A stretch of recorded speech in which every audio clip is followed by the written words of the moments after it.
ఎందుకు వేసాం? ఓటు వేసే హక్కు ఉన్నప్పుడు ప్రశ్నించే హక్కు కూడా ప్రతి ఒక్కరికి ఉంది. ఇక్కడ మా ఓట్లు మీకు అవసరమైనప్పుడు మా బాధలు కూడా మీకు అవసరం ఉండాలి, మా బాధ తెలియాలి. మా ఓట్లతో మీరు గెలిచారు, మీకు యువ నాయకుడు కావాలి, మాలో ఎవరిని అభివృద్ధి చేస్తారని మిమ్మల్ని ఎన్నుకున్నందుకు మాకు ఈరోజు ఈ పరిస్థితి దుస్థితి కలిగించారు. ఈ రోజు మేము ప్రశ్నిస్తున్నాము. మేము ఓటు వేసినప్పుడు మా ఓట్లు ఎలా లెక్కించబడ్డాయి మీకు? అప్పుడు మీకు బ్లఫర్ జోన్లు కనిపించలేదా? అప్పుడు తిరిగినప్పుడు మీరు ఇచ్చిన హామీలు ఎక్కడ? అప్పుడు కనిపించలేదా? బఫర్ జోన్, ఎఫ్టీఎల్ జోన్లు కనిపించలేదా? నది పరివాహక ప్రాంతం అని కనిపించలేదా? మేము ఎలిజిబుల్ అని కనిపించలేదా? ఇప్పుడు వీఆర్ఏ నాట్ ఎలిజిబుల్ అంటున్నారు. బఫర్ జోన్లో ఉన్నారు, నదీ తీర ప్రాంతంలో ఉన్నారంటున్నారు. దీనికి మూల కారణం ఎవరు? ఈ ప్రభుత్వం యంత్రాంగం. ఇన్ని ఏండ్లయింది, ఇప్పటివరకు ఒక ప్రహరీ గోడ లేదండి. ప్రహరీ గోడ మీరు కట్టి చూపియండి. అది దారి దాటి ముంగడికి పబ్లిక్ వచ్చినప్పుడు మీరు పట్టుకోండి. అది అడ్డుగోడ కట్టడానికి ఏ ప్రభుత్వం ముందుకు రాలేదు. మీరు ప్రతిపాదన మాత్రం పెట్టుకుంటున్నారు. మూసీ సుందరీకరణతో ఏం జరిగేది ఉంది? ప్రభుత్వానికి ఏమైనా మేలు జరుగుతుంది? పేదల వాడికి మాత్రం ఎప్పుడూ మేలు జరగదు. ఏ ప్రభుత్వం వచ్చినా మొదట పేదవాడినే టార్గెట్ చేస్తుంది. ఎందుకు ఇది? బడాబాబులు లేరా? ఆ బడాబాబులను ప్రశ్నించండి, అక్కడ తిరగండి మీరు. ఎందుకంటే అక్కడికి వెళ్ళి మీకు జవాబు ఎలా ఉంటుంది? ఘాటుగా ఉంటుంది. పేదవాడి దగ్గరికి వెళ్ళి ఘాటుగా ఉండదు. ఎందుకంటే వాడు నిరుపేద కాబట్టి, మధ్య తరగతి కాబట్టి. ఎందుకంటే వానికి జీవించడానికి సగం టైం సరిపోతుంది. మిమ్మల్ని ఎలా ప్రశ్నిస్తాడు అనుకుంటున్నారా? సగం జీవితం అయిపోయింది. ఇప్పుడు వచ్చి నువ్వు ఇల్లు కూలగొట్టేసి డబుల్ బెడ్రూమ్ వేస్తా అంటే దానికి ఆ డబుల్ బెడ్రూమ్ ఎంతమందిని పెడతావు? వాళ్ళ వసతులు ఏంటి? వాళ్ళ సౌకర్యాలు ఏంటి? ఇవన్నీ మీరు ఆలోచించారా? ప్రతిపాదన పెట్టడమో మూలం కాదు, దాన్ని పరిశీలించి ప్రజాసేకరణ జరగాలి. ప్రజాసేకరణ జరిగిన తర్వాతనే మీరు నిర్ణయాలు తీసుకోవాలి. ఎందుకు మీరు ప్రజాసేకరణ ఎందుకు చేయట్లేదు? ప్రజల మధ్యలో ఎందుకు రావట్లేదు? ఏ నాయకుడు వస్తున్నాడు? ఎవరు వస్తున్నారు మమ్మల్ని అడగనీకి? మా బాధలు అడగనీకి ఎవరు వస్తున్నారు? ఎవరన్నా వచ్చి మా బాధలు ఏంటి, మీకు ఈ విధంగా జరుగుతుంది, మీకు మేమున్నాము అని ఎవరు రారే? ఎవరు వస్తున్నారు? అంటే మీరు రాజకీయ కండుగాలు కప్పుకొని రావడమే తప్పించి ప్రజలను అడగారా? ప్రజల బాధలు తెలివే అంటే ఎంతసేపు మేము మా ఓటు వేయడానికి మాత్రమే మేము పనికి వస్తున్నాము, మిగతా వాడికి మేము పనికిరామా? ఏంటి నిరుపేద అంటే అంతా మీకు చులకన కనిపిస్తుందా? వాడు ప్రశ్నించలేడా? వాడిని మిమ్మల్ని గల్లబడుకొని అడగలేడా? I'm also educated in 1995. నాకు తెలుసు రాజ్యాంగం గురించి, ప్రభుత్వం ఎలా రన్ అవుతుంది, ప్రభుత్వం యంత్రాంగం ఎలా రన్ అవుతుంది తెలుసు. నేను కూడా నిరుపేదనే.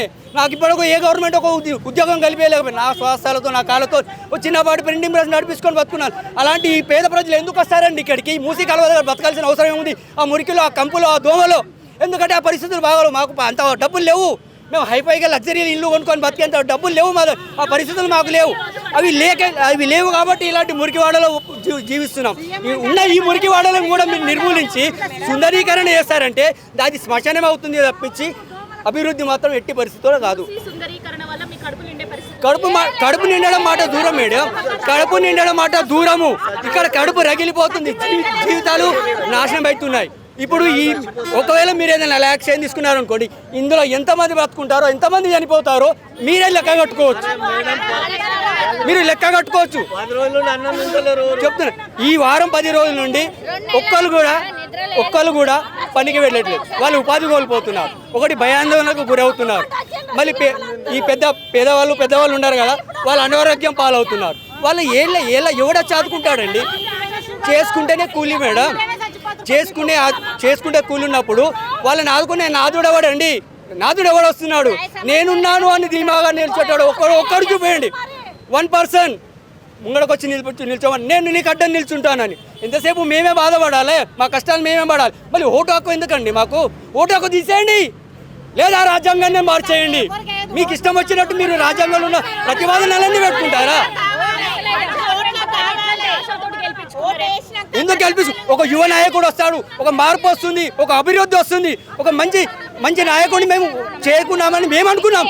కానీ ఇది అనుభవం లేని ప్రతిపాదనలు. అనుభవం ఉండాలి. అనుభవంతో పాటు ప్రజా సేకరణ, ప్రజల్లో ఏం కోరుకుంటారు? మా మౌలిక సదుపాయాలను గాలికి వదిలేసి ఇలాంటివి ముంగడ పెట్టుకుంటున్నారేంటి? మా మౌలిక సదుపాయాలు, రోడ్డు సరిగ్గా ఉన్నాయా? కరెంటు సరిగ్గా ఉందా? ఒక వర్షం పడితే నీళ్లు రోడ్ల పంట వస్తాయి, ఒక కరెంటులో ఒక రోడ్డు సరిగ్గా లేవు. వీటిని మౌలిక సదుపాయాలు కావా? వీటి మీద మీరు దృష్టి సారించారా? ఎంతసేపు పబ్లిక్ పేదవాడి మీదనే దృష్టి మీ సుందరీకరణ వల్ల ఈ హైదరాబాద్లో ఎంతమంది కుటుంబాలకు లాభం చేకూరుతుందో అది లెక్క తెలిసి చెప్పండి.